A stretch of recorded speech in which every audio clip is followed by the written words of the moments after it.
इतने सालों से हम रेसलिंग देख रहे हैं और इनमें से कितने बड़े नाम हैं जिन्हें हम डब्ल्यूडब्ल्यूई में देखते हुए आ रहे हैं और हमें बहुत ज्यादा वो रेसलर्स पसंद है, जैसे कि John Cena, Brock Lesnar, Randy Orton, Edge, Triple H, Batista, Undertaker and the list goes on and on. लेकिन क्या कभी हमने ये सोचा है कि इन सुपरस्टार्स की जर्नी क्या थी और ये डब्ल्यूडब्ल्यूई में ऐसा क्या हुआ कि ये सुपरस्टार्स इस स्टेज और इस लेवल तक पहुंचे हैं आज। मैं बात कर रहा हूँ ईयरली 2000s की गाइस, जब रेसलिंग की दुनिया में एक न्यू एरा का जन्म हुआ था और एटीट्यूड एरा पूरी तरह से खत्म हो चुका था और एक ऐसी ही एरा का जन्म हुआ जिसे आज भी याद किया जाता है और हमेशा याद किया जाएगा। और एटीट्यूड एरा के खत्म होने के बाद जो न्यू एरा का जन्म हुआ उसे हम सिर्फ दो वर्ड से डिफाइन तो नहीं कर सकते, बट इसे पहचान जरूर सकते हैं, जो कि है रूथलेस अग्रेशन। तो इस वीडियो को शुरू करने से पहले गाइज मैं आपको ये बता दूं कि डब्ल्यूडब्ल्यूई इंडिया सोनी स्पोर्ट्स वालों ने हिंदी में एक शो स्टार्ट किया है, मतलब एक सीरीज स्टार्ट किया है। वो है रूथलेस अग्रेशन हिंदी डब, जो कि रूथलेस अग्रेशन डब्ल्यूडब्ल्यूई नेटवर्क के रियल शो यानी रूथलेस अग्रेशन से लिया गया है, उसे हिंदी डब किया गया है। तो मैंने सोचा कि क्यों ना मैं अभी आपके लिए ये सीरीज स्टार्ट करूं जिनमें मैं आपको रूथलेस एरा की पूरी जानकारी दूं, उनके बारे में बताऊं और वो भी कुछ सुपरस्टार्स के एआई मॉडल के साथ जो मैं बना सकता हूं। मैंने ट्राई किया है, जैसे कि जॉन सीना का, हमारे विंस मैकमैन का, स्टोन कोल्ड स्टीव ऑस्टिन का, कुछ ऐसे ही जो फेमस पर्सन है उनका। बाकी सबका नहीं बना पाया, बट मैंने ट्राई किया। अगर अच्छा लगे तो आप लोग कमेंट में ज़रूर बताना। तो चलिए इस वीडियो को हम इन दो शब्दों से शुरू करते हैं। तो हेलो गाइस, मेरा विशाल, आपका स्वागत है हमारे इस चैनल के इस नए सीरीज के ऊपर जिसका नाम है रूथलेस अग्रेशन। तो मैं बहुत ज़्यादा एक्साइटेड हूँ इस सीरीज के लिए। तो ये सीरीज है रूथलेस अग्रेशन और ये है फर्स्ट एपिसोड। इसका नाम है it's time to shake things up. तो शो की शुरुआत होती है जहां मार्च 2001 में विंस मैकमैन ने फाइनली अपनी विक्ट्री डिक्लेयर कर दी थी against Ted Turner and finally Monday Night Wars खत्म हो चुकी थी गाइस। और ये बहुत बड़ा मूवमेंट था उनकी कंपनी के लिए, बट वहां से मेन चैलेंज स्टार्ट हो चुका था गाइस और सब जानना चाहते थे कि व्हाट नेक्स्ट। तो 2002 से 2012 तक जो डब्ल्यूडब्ल्यूई के लीड राइटर थे ब्रायन ग्रेविट्स, वो कहते हैं कि उस समय सुपरस्टार बहुत ज़्यादा पॉपुलर थे और वो बिल्कुल सेलिब्रिटी की तरह बने हुए थे। लेकिन हमारे पास ये चैलेंज था कि मंडे नाइट वॉर्स के बाद इस फ्लो को हम कैसे कंटिन्यू कर सकते हैं। और क्रिस्टन भी कुछ ऐसा ही बात करते हैं और वो कहते हैं कि मंडे नाइट वॉर्स एक कंपटीशन के वजह से फैंस में एक एक्साइटमेंट रहती थी, लेकिन अब एक ही कंपनी बची थी और तुम अपने कंपटीशन के लिए किसी और दूसरे कंपनी को ला नहीं सकते। और सबसे बड़ी बात ये थी कि फैंस वैसी ही रेसलिंग और इस बिजनेस को पसंद करेंगे या फिर इसे छोड़कर चले जाएंगे। तो ये ही सारी बहुत सारे सवाल से फैंस के मन में आ रहे थे। तो मार्च 2001 वो पहला दिन था जब विंस मैकमैन की इस परचेज के बाद पहली मंडे नाइट रॉ हो रही थी और वो कहते हैं कि मैंने WCW को खरीद लिया है और साथ ही साथ नाइट्रो का भी आखिरी शो चल रहा था और रॉ के ऊपर भी नाइट्रो की स्क्रीनिंग दिखाई जा रही थी और नाइट्रो के ऊपर भी रॉ की स्क्रीनिंग दिखाई जा रही थी। और एक बहुत बड़ा लोगों को सरप्राइज देखने को मिलता है जब Sen McMahon Monday Night Raw पर आ गए और वो अपने बाप से ही, विंस मैकमैन से ही कह रहे थे कि तुमने कॉन्ट्रैक्ट तो साइन किया है, उसमें मैकमैन तो नाम है लेकिन पूरा नाम सेन मैकमैन है and the now I am the owner of WCW। और ये फर्स्ट टाइम था कि इस परचेज को डब्ल्यूडब्ल्यूई वालों ने एक स्टोरी लाइन की तरह से दिखाना शुरू किया था। और रेसलमेनिया 17 यानी 1 अप्रैल 2001 को हमें देखने को मिलता है कि सेन मैकमैन इंट्रोड्यूस करते हुए दिखते हैं WCW के टैलेंट्स को, जो कि रेसलमेनिया के एरिना में ही मौजूद थे। और ये इन्वेंशन वाला एंगल यहाँ से स्टार्ट हो गया था गाइस कि WCW के जो स्टार हैं वो WWE में आके इन्वेंशन करेंगे और इनमें बहुत से बड़े नाम थे जैसे कि बुकर टी और डायमंड डैलस पेज। अब बेकी लिंच ये बताती है कि उस समय ये सब बहुत ज़्यादा एक्साइटिंग था क्योंकि अब बहुत से न्यू टैलेंट्स WWE में आने वाले थे और ये जो एंगल था WWE और WCW वो स्टार्ट करने का, वो बहुत ज़्यादा ही कमाल तरीके से शुरू हुआ था। जैसे बुकर टी ने एक्साइटमेंट में आकर विंस मैकमैन पर अटैक कर दिया और ऐसी बहुत सारी सेगमेंट जो फैंस को बहुत ज़्यादा एक्साइट कर रही थी। और ऑलरेडी फैंस की एक्सपेक्टेशंस इतनी हाई थी कि वो सोच रहे थे कि WWE और WCW अगर आपस में भिड़ेंगे तो तो शायद स्टोन कोल्ड वर्सेस गोल्डबर्ग के बीच मैच हो सकता है, और ऐसे ही शायद the outsider versus the brothers of destruction यानी अंडरटेकर एंड केन के बीच भी हो सकता है। और एक्सपेक्टेशंस लोगों की इतनी हाई हो गई थी, तब तक लोग उससे कम एक्सपेक्ट कर ही नहीं सकते। और WCW के काफ़ी बड़े स्टार थे, जैसे कि Kevin Nash, Scott Hall, Hulk Hogan, Ric Flair, Goldberg, जो कि सही टाइम पर WWE में आ ही नहीं पाए बिकॉज ऑफ गारंटेड कॉन्ट्रैक्ट जो कि AOL टाइम वार्नर मतलब WCW ने सारे सुपरस्टार्स को दिया था। और उस समय विंस मैकमैन के पास उतना पैसा नहीं था कि इन बड़े सुपरस्टार्स के इतने बड़े $1 मिलियन कॉन्ट्रैक्ट्स को वो खरीद पाए और ये सारे सुपरस्टार्स को अपने कंपनी के अंदर ला पाए। और जो स्टार्टिंग में सुपरस्टार्स कंपनी के अंदर आए थे, उनके पास बहुत अच्छा मौका था मेगा स्टार बनने का, बट वो उस अपॉर्चुनिटी को लपक नहीं पाए, मतलब वो सक्सेस से बहुत ज़्यादा दूर रह गए थे। तो मार्क जिंडेग उनमें से एक रेसलर थे, तो वो कहते हैं कि उस समय उतना प्रिपेयर हम नहीं हो पाए थे कि WWE के लेवल पर हम परफॉर्म कर पाए, लेकिन ये काफ़ी ओवरवेलमिंग था क्योंकि विंस मैकमैन ने उनको अपॉर्चुनिटी दी थी। फिर ड्रू मैकिंटायर ये कहते हैं कि उनको इन सारे रेसलर्स को देखकर एकदम ऐसा नहीं लग रहा था कि कोई रॉक और ऑस्टिन को हटा पाएंगे और उनकी जगह ले पाएंगे। और आखिर में WCW के सुपरस्टार्स के साथ फैंस उतना रिलेट नहीं कर पा रहे थे, एंड देन जो इन्वेंशन वाला एंगल था वो एक समय आते आते फ्लैट सा पड़ गया था एकदम। और एक और बहुत बड़ा इशू ये भी था गाइस कि जो WWE के सुपरस्टार्स थे उनको टीवी स्क्रीन टाइम कौन देगा। तो उस समय टीवी स्क्रीन टाइम बहुत ज़्यादा बड़ी बात होती थी और उसे यूटिलाइज कैसे करें ये बहुत बड़ी बात थी। और WCW के कितने सारे टैलेंट्स जब WWE में आ गए थे, तब WWE के जो टैलेंट्स थे उनका क्या होगा। फिर WWE ने एक सॉल्यूशन निकाला और कहा कि चलो हमारे 2 घंटे का शो है, हम उसे 1 घंटे का शो बना देते हैं। 1 घंटे रॉ चलेगा और 1 घंटे WCW का शो चलेगा। लेकिन ये पहली बार था और पहली बार में ही उनको मालूम चल गया था कि ये काम नहीं करने वाला, ये फेल है। और इनमें वो WCW वाला पहला हाफ शुरू हुआ गाइज, और उसमें जो पहला मैच था वो बफ बगवेल वर्सेस बुकर टी लेग के बीच था, लेकिन इनकी बुकिंग सही से नहीं हो रही थी और किसी को कोई फर्क नहीं पड़ रहा था और कोई मज़ा नहीं आ रहा था इस मैच को देखने में। लेकिन एक आदमी था जो कि जिसका नाम था आर एंडरसन, वो इस चीज़ को बहुत बड़ी तरीके से दिखा रहे थे और वो कमेंट्री पर बैठकर ये कह रहे थे कि नासा के मून लैंडिंग से भी बड़ा ये है। तो आप लोग ये समझ सकते हो कि कितना बड़ा था उस समय ये WWE और WCW वाला इन्वेंशन वाला एंगल। लेकिन जो स्टोरी लाइन थी इन्वेंशन वाली वो नवंबर 2001 में पूरी तरह से खत्म हो गया और पहली ही स्टोरी लाइन फ्लॉप हो गई थी और शो के 2 हाफ में बांटने वाला भी आइडिया पूरी तरह से मिट्टी में मिल गया था। और अब WWE के पास एक और चैलेंज था कि नए सुपरस्टार्स को लाना है और भाई आगे की सारी जिम्मेदारी नेक्स्ट जनरेशन की आप ही के हाथों में होने वाली है, क्योंकि 90s के समय पर एटीट्यूड एरा में वो सुपरस्टार्स के जाने के बाद 2000s में उनकी जगह कौन लेगा। और फिर जिम कॉर्नेट ये कहते हैं कि WWE को एक डेवलपमेंटल टेरिटरी बनाना चाहिए और उस समय ये जरूरी था कि रेसलर्स को ऑडियंस के बीच लड़ाया जाए अगेंस्ट डिफरेंट अपोनेंट्स। और फिर WWE ने स्टार्ट किया ओहायो वैली रेसलिंग सेंटर, जो कि एक डेवलपमेंटल स्टेज पर था जिसको OVW से भी जाना जाता है। और वो जो लोग नहीं जानते हैं मैं बता दूं कि इस OVW से बहुत बड़े बड़े सुपरस्टार्स निकल के आए थे, जैसे कि John Cena, Randy Orton, Batista, Brock Lesnar, ऐसे ही कुछ नाम। और बतिस्टा ये कहते हैं कि जब वो OVW में थे तब वो चीज़ बहुत ज़्यादा क्रेजी थी और टैलेंट्स जो थे वो दिन पर दिन बहुत ज़्यादा ओवर होते जा रहे थे।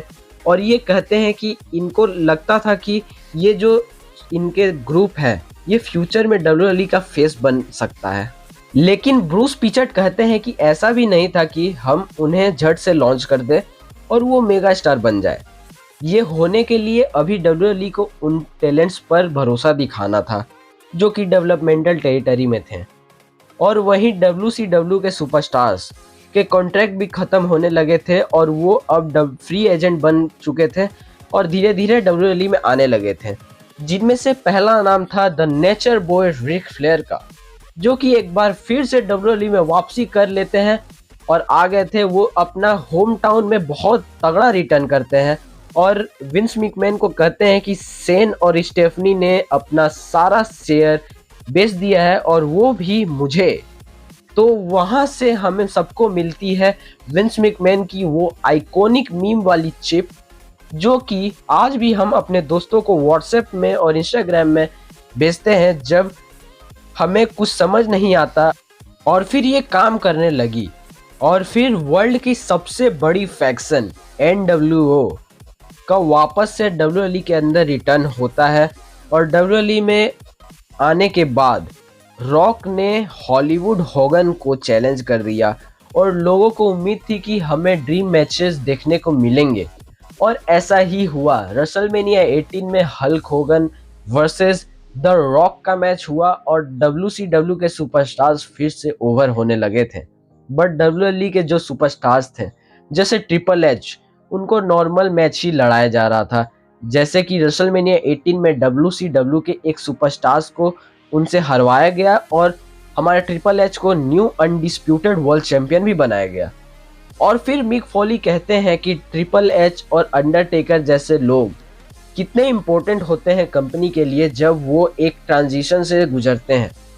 और फिर JBL भी ये कहते हैं कि ट्रिपल एच और अंडरटेकर जैसे सुपरस्टार्स तब कंपनी को अपने कंधे पर उठाकर चल रहे थे जब किसी की भी इनमें सरवाइव करने बहुत मुश्किल था।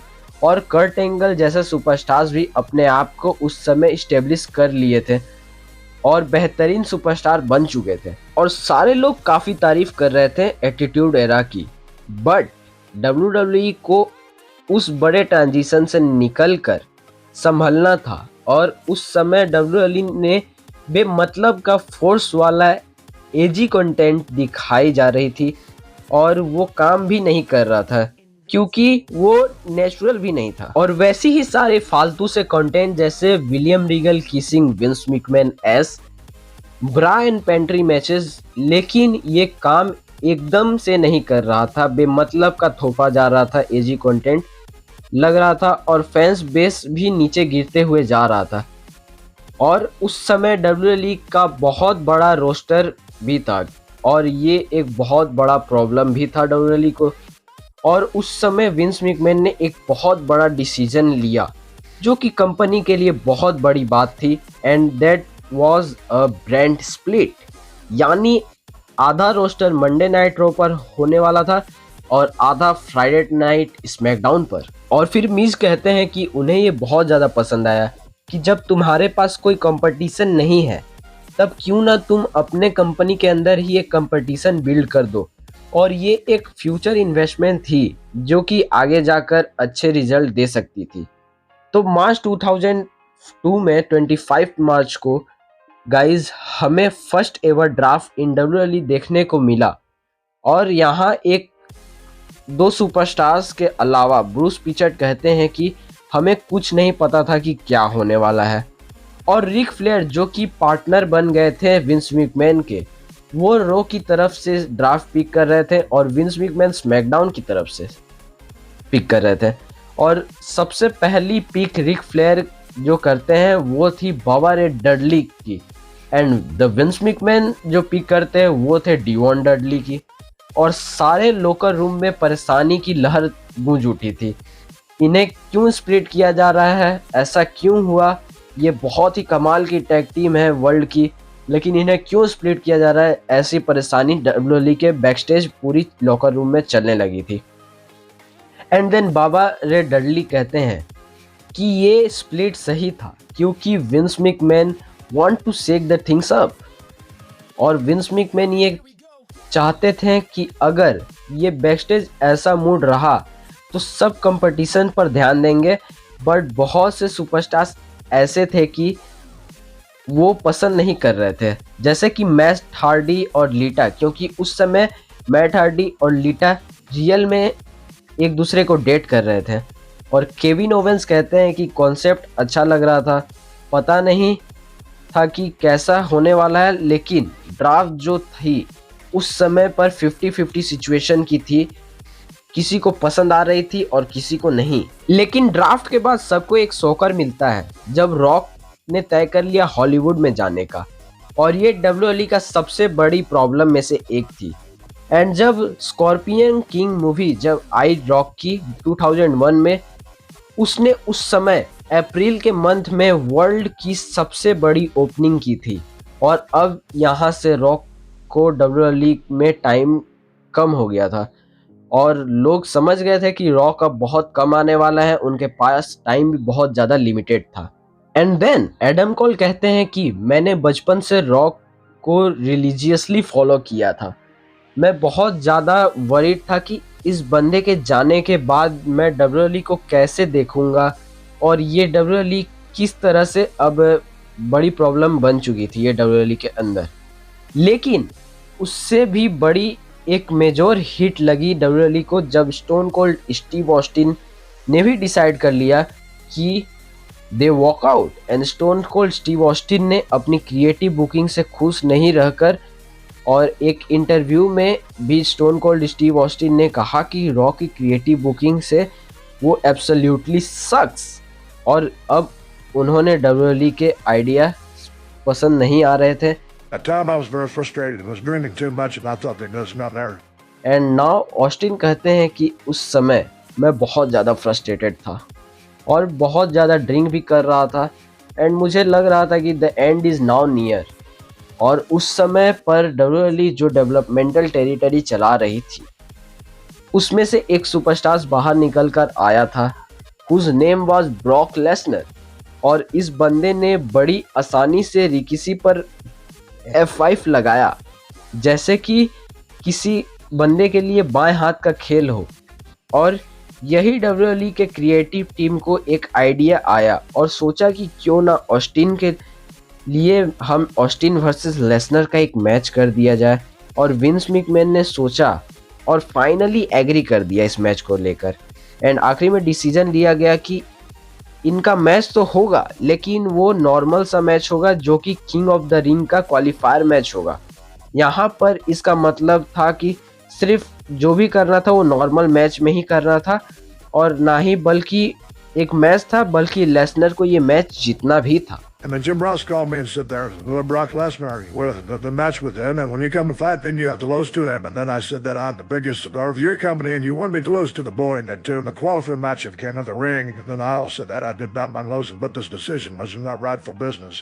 और फिर स्टोन कोल्ड हमको ये बताते हैं कि जिम रॉस ने उनको कॉल किया और बोला कि एक नया बंदा है ब्रॉक लेसनर, जब तुम मैच लड़ने आओगे तब तुम्हें उससे हारना है। और फिर ऑस्टिन कहते हैं कि मैं तुम्हारा सबसे बड़ा स्टार हूँ तुम्हारी कंपनी का, और तुम मुझे एक नए बंदे से हरवा दोगे, और वो भी किंग ऑफ द रिंग के क्वालिफायर मैच में।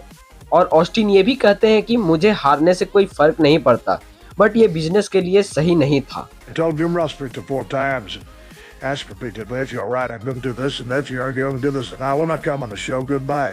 और फिर ऑस्टिन ने ये भी कहा, जिम रॉस से उन्होंने 3 से 4 बार ये पूछा कि क्या तुम ये सही में करने वाले हो, क्या तुम मुझे ब्रॉक लेसनर से मैच हरवाने वाले हो? अगर तुम ऐसा करने वाले हो तो देखो मैं शो पर नहीं आने वाला हूँ, गुड बाय। और फिर ऑस्टिन शो वाले दिन अपनी वाइफ के साथ शो छोड़कर चले जाते हैं, और ऑब्वियसली विंस मैकमैन को ये चीज बहुत बुरा लगा। ऑस्टिन से वो खुन्नस में थे। Then I told Vince McMahon that I can fuck you go to hell and then care. I'm leaving. कहते हैं कि आई कैन एफ यू, भाड़ में जाओ, मुझे कोई फर्क नहीं पड़ता, मैं जा रहा हूँ, I am living. I was feeling very bad. I was very upset, and he did not even tell me once that we should sit and shout out the matter. और फिर विंस मैकमैन कहते हैं कि मुझे बहुत बुरा लगा था उस समय, मैं बहुत ज्यादा अपसेट था, और उसने मुझे एक बार भी बताने की जरूरत नहीं की, हम मैटर को बैठकर सॉर्ट आउट भी कर सकते थे। और फिर finally Vince McMahon Monday Night Raw पर आते हैं बिल्कुल अजीब से एक्सप्रेशन लेकर, और वो बोलते हैं कि स्टोन कोल्ड स्टीव ऑस्टिन अब जा चुके हैं, रूमर्स एकदम सही है। और फैंस का पेशेंस भी खोते जा रहा था बिना अपने बड़े फेवरेट सुपरस्टार्स को देखे, और लाइव इवेंट्स, मर्चेंडाइज सेल्स सभी नीचे गिरते जा रही थी। और फिर से एक इंटरव्यू में विंस मैकमैन कहते हैं कि ये एक छोटा समय है लेकिन ये सब ठीक हो जाएगा, और ये एक फ्रेश वेव वापस से डब्ल्यूडब्ल्यूई में आने वाली थी।